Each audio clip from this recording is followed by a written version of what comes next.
আসসালামু আলাইকুম। সবাই কেমন আছেন? আশা করি সবাই অনেক ভালো আছেন। তো আজকে আমি আপনাদের মাঝে একটা ভিডিও নিয়ে আসলাম, সেটা হচ্ছে মাছের ভিডিও। আমরা পরশুদিন গ্রামের বাড়ি এসেছিলাম। তো আমি আমার হাজব্যান্ডকে বললাম যে চলো, অনেক দিন থেকে পুকুরে মাছ ধরা হয় না, চলো আজকে আমরা মাছ মারবো। তো সে দেখেন ঝাঁকি জাল নিয়ে মাছ মারার জন্য রেডি হয়েছে। অলরেডি পুকুরে সে ঝাঁকি জাল নিক্ষেপ করছে। তো আপনারা দেখতে থাকবেন, পাশে থাকবেন। ও ভালোই মাছ মারতে পারে। তো দেখেন কিভাবে মাছ ধরতেছে ও। আমার শ্বশুরও ওকে হেল্প করতেছে।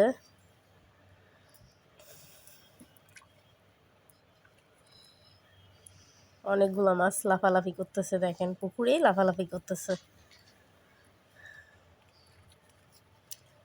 এই যে দেখেন।